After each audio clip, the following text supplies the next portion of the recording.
News at this hour. Welcome, this is ETV Africa News. The damage that this government has done to its own reputation is irreversible. This is 40 days now. I think 1 month and 2 weeks.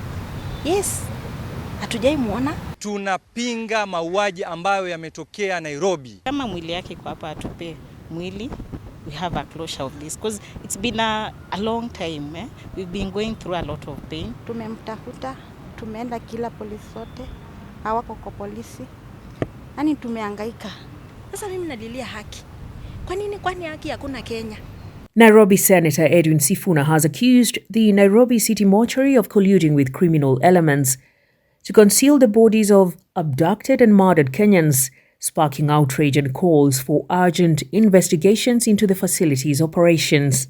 Sifuna alleged that the mortuary has been complicit in covering up enforced disappearances and misrepresenting the identities and causes of death of victims.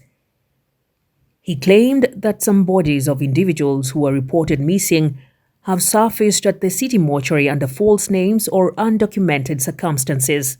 The truth is that we know now that they understand that this thing, it is irreversible now. The damage that this government has done to its own reputation is irreversible.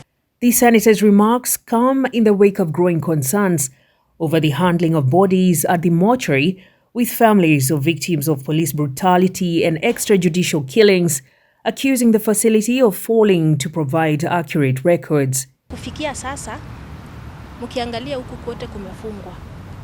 Hakuna mtu anatushughulikia. Tumekaa hapa kutoka saa 1.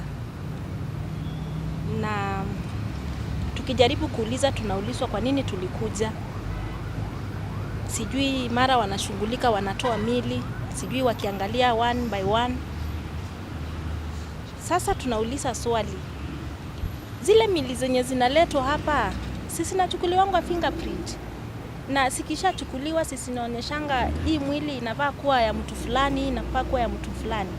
Hizi mili, hao wengine walikuja date 18 December, walishajulikana hao wawili. What about wenye wamebaki wawili wako wapi? Kwani unataka kuniambia wako ichukuliwa fingerprint? Tuweze kuonyeshwa, tunangoja mwili ama tutaonyeshwa watu wako wazima? Sisi sasa tumechanganyikiwa. Tuko tu hapa, hakuna watu, tuko tu. Yaani tuko tu, kila kitu ilisimama. Tutafanya aje? Reports indicate that some bodies of protesters killed during recent anti-government demonstrations were recorded as having died from unrelated causes in different locations. Such discrepancies have raised questions about possible collusion between state security agencies and mortuary officials to cover up extrajudicial killings. This is 40 days now. I think 1 month and 2 weeks. Yes, hatujai muona. No communication. Hatujui yuko ama alikufa. Lakini sasa tulikuwa na hisia kwamba wale wawili walipatikana, wetu tutapata. Sasa sisi tunajiuliza, where are we heading to? Tunaenda wapi? Just to clarify, Mlolongo, it's Mlolongo 4, not Mlolongo 3. These 4 who were abducted, they all know each other. They were actually friends. So 3 of them were abducted on 17th, and then they came back and picked MBC, the 4th one, or the day after. So it's Mlolongo 4 colleagues, not Mlolongo 3. 2, Justus and Martin, their fingerprints were taken, and of course the message was sent to their rural home. As Wakili has said, that information came to light yesterday. The other 2, we have information that the other 2 might be here. But the morgue attendants have asked us for time because there are very many bodies. So they're trying to locate on those dates those 2 whose features might resemble these other 2 colleagues. But the 4 families are here together. We are hoping that once everything has been confirmed, then we'll move to the postmortem process. Sasa mimi nalilia haki. Kwani haki hakuna Kenya?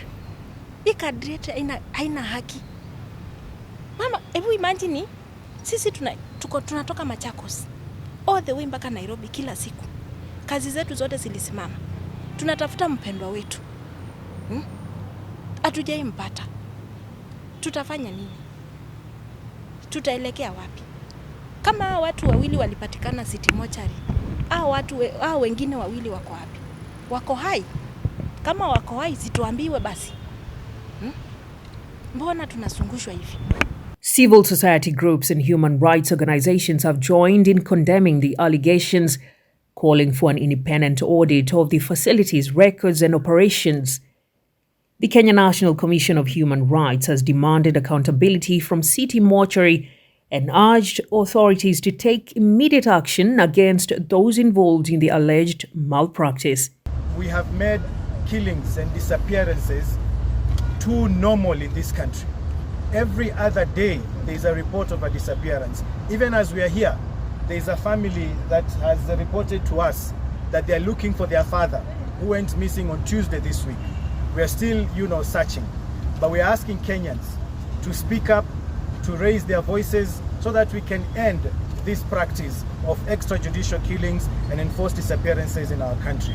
And we hope the leaders who are in office, those who are responsible, particularly the security agencies, it can't be normal that armed people in broad daylight using fake number plates are picking our people left, right and center, and then you tell us you don't know. That cannot be true. Tumeungana pamoja na Wakenya wote nchini kukemea na kupinga na kuonya ubaradhuli na ubepari ambao unaendelea nchini. Hali ambayo iliyoko sahihi kulingana na haki za kibinadamu ni hali ya kutisha. Sisi kama wanaharakati tunapinga mauaji ambayo yametokea Nairobi. We shall give them a 7-day notice and we shall serve them legally and appropriately. Kenyans received heartbreaking news regarding the discovery of 2 dead bodies, that of Justus Mutumwa and Martin Mwau, who had gone missing since December 2024.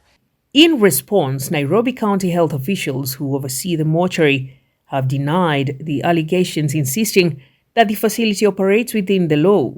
However, they acknowledged past complaints about poor record keeping and pledged to cooperate with any investigations. The Nairobi County Assembly recently initiated an inquiry into the management of City Mortuary following complaints of corruption and mismanagement. The place is closed and no one is assisting. In fact, tunaulizwa mbona tumekuja leo na hakuna mtu alituambia tukuje. So our request is watupatie kama mwili yake kwa hapa atupe mwili. We have a closure of this because it's been a long time. We've been going through a lot of pain and I don't know when this will end. Alipotea kama muda mwezi mmoja hivi. Na ambapo tumejaribu kuja kulikwaya, hatujua alipotelea Kawangware. Sasa ambapo ndio imefanya tukue hapa hivi. Ndio hatujui kama tunaweza mpata. Sasa hatuna habari kabisa. Alipotea January kama kitu tarehe 5 hivi. Kawangware. Alikuwa anaenda kazi kitu kama saa 10 ya usiku hivi. Na umepata information bado, ambapo pale utafuta watu wengi, sasa unashindwa wazio. Kalani alipopotea last year tarehe 16. Tumemtafuta, tumeenda kila polisi sote, hawako kwa polisi. Yaani tumehangaika kabisa. Sasa venye tulijua wawili wamepatikana City Mortuary, tulikuwa na imani hata wetu tutampata hapa. Na walisema walimleta tarehe 18.